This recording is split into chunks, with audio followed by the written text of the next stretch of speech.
Hi hello നമസ്കാരം. Anomie റിലീസായിട്ടുള്ള ഏറ്റവും പുതിയ പടമാണ് അനോമി. ഭാവനയാണ് ഈ സിനിമയുടെ പ്രൊഡ്യൂസറായിട്ടുള്ളത്. ഈ സിനിമയിൽ പുള്ളിക്കാരത്തി ഒരു നല്ലൊരു ക്യാരക്ടർ ചെയ്തിട്ടുണ്ട്.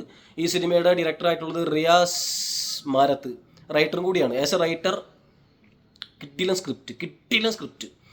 റഹ്മാൻ കിട്ടിയില്ല ക്യാരക്ടർ. മ്യൂസിക് ചെയ്തിരിക്കുന്നത് ഹർഷവർദ്ധൻ, അറിയാലോ, ഒരുപാട് സിനിമയൊക്കെ ചെയ്തിട്ടുള്ള ആളാണ്. ഇപ്പോൾ പാൻ ഇന്ത്യൻ സ്റ്റാർ ആയി കഴിഞ്ഞ്. മ്യൂസിക് നല്ല സൂപ്പർ സ്കോറായിരുന്നു ചെയ്തിരിക്കുന്നത്. DOP ചെയ്തിരിക്കുന്നത് നമ്മുടെ സുർജിത് സാരംഗ്. സുർജിത്ത് നമ്മുടെ ധ്രുവങ്ങൾ 16 ചെയ്തിട്ടുള്ള ആളാണ്, പറയേണ്ട ആവശ്യമില്ല. എഡിറ്റർ കിരൺ ദാസ്. സുജിത്തിൻ്റെ DOP ഒക്കെ ക്ലൈമാക്സിലൊക്കെ പെട്ടക്കണ സാധനങ്ങൾ. പിന്നെ അപ്പോൾ ഇതിൽ റഹ്മാൻ ഭാവനയ്ക്ക് പുറമെ ഇതിൽ നമ്മളെ ബിനു പപ്പു ഒരു ക്യാരക്ടർ ചെയ്തിട്ടുണ്ട്. അതുപോലെ നമ്മുടെ അർജുൻ ലാൽ, നമ്മുടെ തന്മാത്ര സിനിമയിൽ ലാലേട്ടൻ്റെ മകനായിട്ട് അഭിനയിച്ചിട്ടുള്ള ഒരു ചുള്ളൻ ചക്കില്ലേ, IAS ഓഫീസർ ആവാൻ വേണ്ടിയിട്ട് പുള്ളിക്കാരൻ IAS ഓഫീസറായിട്ട് വന്നിട്ടുള്ള അതേ സെയിം പരിപാടി ഇതിൽ, മീൻസ് സെയിം ലുക്ക്. അതിൽ ഒരു വയസ്സൊന്നുമില്ല, നമുക്കാണ് പ്രായമാവുന്നുള്ളൂ, അവർക്കൊന്നും പ്രായമായിട്ടില്ല. വളരെ വളരെ ക്യൂട്ടായിരുന്നു അവനെ കാണാനായിട്ട്. ഭയങ്കര രസം, ഭയങ്കര ചുള്ളൻ. അപ്പോൾ ഇതാണ് പരിപാടി. ഈ പരിപാടി അറിയാലോ, ഒരു ക്രൈം ത്രില്ലർ ജോണിയാണ് ഈ സിനിമ എന്ന് പറയുന്നത്. ഒരുപാട് ത്രില്ലർ സിനിമകൾ പണ്ട് കാലത്ത് മലയാളത്തിൽ കുറവായിരുന്നു.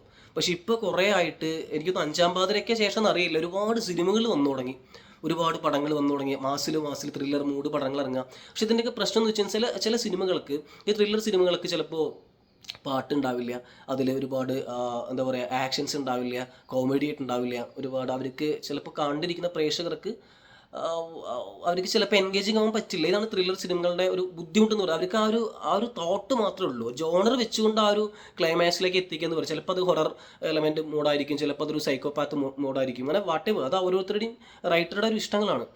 അപ്പോൾ അത് വെച്ച് നോക്കുകയാണെങ്കിൽ റിയാസ് ഇതിൽ റൈറ്റ് ചെയ്തിരിക്കുന്നത് കിഡിലിനാണ്. കാരണം അതിൻ്റെ ക്ലൈമാക്സ് കിടുക്കാച്ചി ക്ലൈമാക്സ്.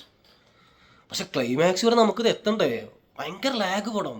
എനിക്കൊന്ന് ഫസ്റ്റ് ഹാഫിലൊക്കെ ആൾക്കാരൊക്കെ എണീച്ച് പോകുന്നുണ്ട്. അതെന്ന് വെച്ച് കഴിഞ്ഞാൽ ഇത് സിമ്പിൾ പരിപാടിയാണ്. അതെന്ന് വെച്ച് കഴിഞ്ഞാൽ ഇത് ക്രൈമാണ് പരിപാടി. ഇപ്പം ഭാവനയിൽ ഒരു ഫോറൻസിക് ഓഫീസറായിട്ടാണ് ഭാവന ഇതിൽ അഭിനയിച്ചിരിക്കുന്നത്. റഹ്മാൻ ഒരു രക്ഷയില്ല കേട്ടോ. അയ്യോ, പുള്ളിക്കാരൻ പോലീസ് ഓഫീസറായിട്ട് കാണുന്നതിന് ഭയങ്കര പവറാണ്. ഭയങ്കര രസം റഹ്മാനെ കണ്ടിരിക്കാനായിട്ട്. ആക്ഷനൊക്കെ ഭയങ്കര രസമായിട്ട്. അത് വലിയൊരു 10 ആളായിട്ടുള്ള ആക്ഷൻ അല്ല, പക്ഷേ പോലീസ് ഓഫീസർ ആൾ അടിപൊളിയായിട്ടുണ്ട്. പുള്ളിക്കാരൻ അലസനാണ്, ഒരുപാട് ചെയിൻ സ്മോക്കറാണ്, മദ്യപാന പരിപാടി കാര്യങ്ങളൊക്കെ, അങ്ങനത്തെ ഒരു കൈൻഡ് ഓഫ് ക്യാരക്ടർ. അതിനുശേഷം പുള്ളിക്കാരുടെ ഒരു കംബാക്കാണ്, ഒരു പോലീസ് ഓഫീസറായിട്ടുള്ള ഒരു കംബാക്കിന് ശേഷം ഇത് ഒരു എന്താ പറയുക, ഇൻവെസ്റ്റിഗേഷൻ പരിപാടി നടത്തുകയാണ്. അപ്പോൾ ഇതിലൊരു 3 ക്രൈമാണ് നടന്നിട്ടുള്ളത്. ഈ 3 ക്രൈമിൽ ഒരു ക്രൈം എന്ന് പറയുന്നത് ഭാവനയുടെ സഹോദരനാണ് മരണപ്പെട്ടിട്ടുള്ളത്. അപ്പോൾ ഉറപ്പായിട്ടും ഭാവന അതിലേക്ക് തിരിക്കുമല്ലോ. പിന്നെ ഫോറൻസിക് ഓഫീസറാണ് ഇനി. അപ്പോൾ ഇവർ രണ്ടും കൂടിയിട്ടുള്ള രണ്ട് വശത്ത് നിന്നിട്ടുള്ള ഇതിനെ അന്വേഷിക്കുന്നതും അവസാനത്ത് ഫൈൻഡ് ഔട്ട് ചെയ്യുന്നതാണ് പരിപാടി. പക്ഷേ ഈ പരിപാടി ഇങ്ങനെയല്ല, ഇത് സാധാരണ ഒരു സൈക്കോപാത്ത് പരിപാടിയല്ല. ഇത് ക്ലൈമാക്സ് എന്ന് പറയപ്പെടുന്നത് ഗംഭീര ക്ലൈമാക്സ് ആണ്. പക്ക സയൻസ് ക്ലൈമാക്സ് എന്ന് പറയില്ലേ. കാരണം പ്രത്യേകിച്ച് നമുക്കിതിനെ ഒരു ഡിബേറ്റ് ചെയ്യാനായിട്ട് പറ്റില്ല. കാരണം അല്ലെങ്കിൽ നമ്മൾ അതിനെക്കുറിച്ച് ഒരുപാട് പഠിക്കണം. ഭയങ്കര രസം ക്ലൈമാക്സിൽ. ഞാൻ അതിൽ വരുന്ന ഒരാളുണ്ട്, ഞാൻ പറയുന്നില്ല, അത് കുറച്ച് സ്പോയിലർ ആയിരിക്കും. ഒരു പടം പറഞ്ഞ ആൾ പടം പറഞ്ഞ ചിലപ്പോൾ ആളെ മനസ്സിലാവും.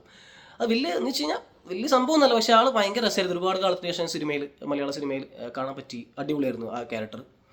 പിന്നെ ഇതിൽ അങ്ങനെ ഒരുപാട് പേര് ഇങ്ങനെ വന്ന് പോകുന്നുണ്ട് ഇതിൽ. പിന്നെ ഇതിൽ ഫസ്റ്റ് ഹാഫ് സമയത്ത് തന്നെ ഇതിൽ റാഗ് പിടിച്ച് നമുക്ക് ഭയങ്കര വെറുപ്പിക്കൽ പരിപാടി കാര്യങ്ങൾ. സെക്കൻഡ് ഹാഫിലൂടെ കിടക്കുമ്പോഴാണ് കുറച്ചെങ്കിലും ഈ സിനിമ ഒന്ന് ജീവിക്കുന്നത്. കാരണം ഹർഷൻ്റെ ആ സ്കോർ ഇട്ടുകൊണ്ട് നല്ല റഹ്മാൻ്റെ ഒക്കെ ആ ഒരു കുറച്ച് ഓറ സ്വാഗ് പരിപാടിയൊക്കെ നമുക്ക് അവിടെ ഫീൽ അടിച്ച് കാര്യങ്ങളൊക്കെ ചെയ്ത് അങ്ങനെ ക്ലൈമാക്സിലേക്ക് എത്തിക്കുന്നുണ്ട്. ഞാൻ ഈ വീഡിയോ ചെയ്യുന്ന പോലെ അത് എങ്ങനെയെങ്കിലും പറഞ്ഞു തീർക്കണ്ടേ. അതുപോലെ ഇങ്ങനെ സിനിമ അങ്ങനെ കയറിയിട്ട് അവസാനം ക്ലൈമാക്സ് പൊട്ടിച്ചിട്ട് അതിഗംഭീരം, ഒരു രക്ഷയില്ല. പേഴ്സണലി എനിക്ക് ഈ പടം ക്ലൈമാക്സ് ഭയങ്കര ഇഷ്ടമായി. കാരണം ഈ സിനിമ തിയേറ്ററിൽ എത്ര വിജയിക്കുമെന്ന് അറിയില്ല, പക്ഷേ ക്ലൈമാക്സ് അടിപൊളി. അപ്പോൾ സാരംഗിൻ്റെ സ്വീറ്റ് സാരംഗിൻ്റെ ഒക്കെ DOP വർക്കുണ്ട്. സൂപ്പർ. Thank you.